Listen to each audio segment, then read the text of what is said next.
इस प्रकार की अमर्यादित भाषा का जो प्रयोग हो रहा है ये बहुत ही निंदनीय है और नेता प्रतिपक्ष तेजस्वी यादव को तो ऐसे भी इसको बहुत गंभीरता से लेना चाहिए। राजद का ये संस्कार रही है कि वो कभी भी महिला को सम्मान देने का काम नहीं किया है। उनका पूरा परिवार ही अमर्यादित बयान देने में आजकल लगा हुआ है। देखिए 2024 लोकसभा चुनाव को देखते हुए पहले चरण का मतदान शुरू हो गया है, लेकिन एक बयान काफी ज्यादा सोशल मीडिया पर तेजी से वायरल हो रहा है। ऐसे में तेजस्वी यादव की सभा का यह बयान है।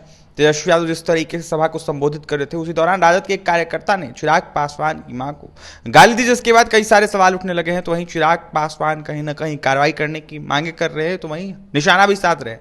हमारे साथ बात करने के लिए ऐसे में जदयू नेता डॉक्टर मधुरेंद्र पांडे हैं, जुड़ेंगे, बात करेंगे। मधुरेंद्र जी, कैसे देख रहे हैं जिस तरीके से 24 चुनाव होना है और ऐसे में तेजस्वी यादव की सभा में चिराग पासवान की मां को गाली दिया जा रहा है? सबसे पहले तो इस घटना की, जमुई की जो घटना है, उसकी हम कड़ी निंदा करते हैं और नेता प्रतिपक्ष से मांग करते हैं कि उनकी जो सभा चल रही थी और आगे जो कार्यकर्ता थे वो कोई दूसरे लोग नहीं रहते हैं, बहुत खास लोग रहते हैं पार्टी के, वही लोग रहते हैं। इस प्रकार की अमर्यादित भाषा का जो प्रयोग हो रहा है ये बहुत ही निंदनीय है और नेता प्रतिपक्ष तेजस्वी यादव को तो ऐसे भी इसको बहुत गंभीरता से लेना चाहिए कि उनके साथ घरेलू रिश्ते आए। रामविलास पासवान जी को लालू प्रसाद जी से घरेलू रिश्ता रहा है, चिराग पासवान जी के साथ भी तेजस्वी जी का अच्छा रिश्ता है। तो इन सब चीज़ों को देखते हुए उनको गंभीरता से लेना चाहिए, लेकिन वो नहीं ले पा रहे हैं, क्योंकि राजद का ये संस्कार रही है कि वो कभी भी महिला को सम्मान देने का काम नहीं किया है। चाहे वो उनके शासनकाल की बात हो या वर्तमान में, उनके कई विधायक रहे हैं ऐसे जो कि ऐसे ऐसे कारनामे किए हैं कि उस घटना की वर्णन भी आपके माध्यम से करूँ तो शर्मिंदगी आती है। उनके कई एक विधायक रेप में, क्या क्या चीज़ में, सब विदित है, सारी बिहार की जनता जानती है। और इन सब चीज़ों को उनका पूरा परिवार ही अमर्यादित बयान देने में आजकल लगा हुआ है, जो कि कहीं से भारतीय लोकतंत्र में उसका कोई हिस्सा नहीं है, संवैधानिक नहीं है। रही बात आज की जो 4 लोकसभा सीटों की जो चुनाव है, उसमें एनडीए के सभी प्रत्याशी चारों जीत रहे हैं, क्योंकि बिहार की जनता माननीय मुख्यमंत्री नीतीश कुमार जी के कार्यकाल में जो सर्वांगीण विकास हुआ है, न्याय के साथ विकास, और जो सामाजिक सुधार भी उन्होंने करने का काम किया है माननीय मुख्यमंत्री महोदय ने, उन सब को ध्यान में रखते हुए मतदाता जो है वे एनडीए के पक्ष में मतदान किया है और चारों सीट पर हम जीत रहे हैं। हम आपके चैनल के माध्यम से आज जो मतदान किए हैं मतदाता, उनके प्रति आभार व्यक्त करते हैं कि यह चुनाव जो एक महापर्व है उसमें आपने हिस्सा लेकर भारतीय लोकतंत्र को मजबूत करने का काम किया है। माननीय मुख्यमंत्री नीतीश कुमार जी के द्वारा जो सामाजिक सुधार था, बाल विवाह, दहेज उन्मूलन, पूर्ण शराबबंदी और उनके कई एक जो विभिन्न कार्यक्रम एवं योजनाएं जो रही है, वो बिहार की जनता की मूलभूत सुविधाओं को देखते हुए हुआ है।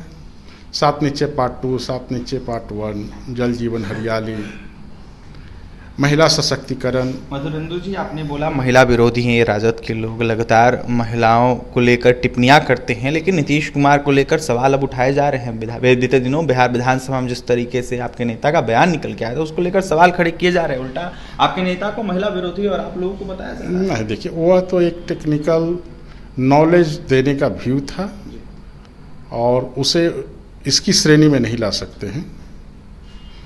अब विपक्ष होने का मतलब ये नहीं है कि बिना मतलब के बेअर्थ दलील देकर के हम उसकी खाना पूर्ति करें। उसके वैसा कहाँ, ये सब नीतीश जी में वो सब चीज़ नहीं है। नीतीश जी में अगर ऐसा होता तो उन्होंने महिला के लिए, बिहार की बच्ची जो पढ़ने नहीं जाती थी उसके लिए कितने कार्यक्रम चलाए, साइकिल योजना, पोशाक योजना, मिड डे मील, प्रोत्साहन राशि, स्टूडेंट क्रेडिट कार्ड, महिला सशक्तिकरण। जो आपके बिहार में नगर निकाय का जो चुनाव बंद था राजद शासन काल में, उसको नगर निकाय चुनाव उन्होंने किया, पंचायत जिसको कहते हैं पंचायत चुनाव, उसमें महिला को 50% आरक्षण देने का काम किया। तो महिला के प्रति तो हमारे माननीय मुख्यमंत्री जी हमेशा से सजग हैं और निस्वार्थ भाव से महिला सशक्तिकरण करने का काम किया है। अब कोई भी बिना मतलब के किसी मुद्दे को लेकर बराबरी कर ले अपना, तो नामुमकिन। आपने बोला कि चारों के चारों सीट या फिर 40 के 40 सीट एनडीए के खाते में जा रही है। तेजस्वी यादव ने दावा किया है, उन्होंने कहा है कि जिस तरीके से परिणाम आएगा वो कहीं ना कहीं चौंकाने वाला परिणाम है। बात एकदम तेजस्वी जी सही बोले हैं जी। तेजस्वी प्रसाद, नेता प्रतिपक्ष तेजस्वी प्रसाद जी का जो बयान है कि चौंकाने वाला होगा, बिल्कुल चौंकाने वाला बयान उन्होंने, बात एकदम सही बोले हैं। अगली बार तो महागठबंधन को एक मिला भी था ना, इस बार वो भी नहीं मिला। बात तो सही बोले हैं, 0 पर आउट होंगे वो। झटका देने की तैयारी में लेकिन लगे। अब देखिए परिणाम तो सामने है कि 40 के 40 सीट एनडीए के पक्ष में जाएगा और काम के बदौलत।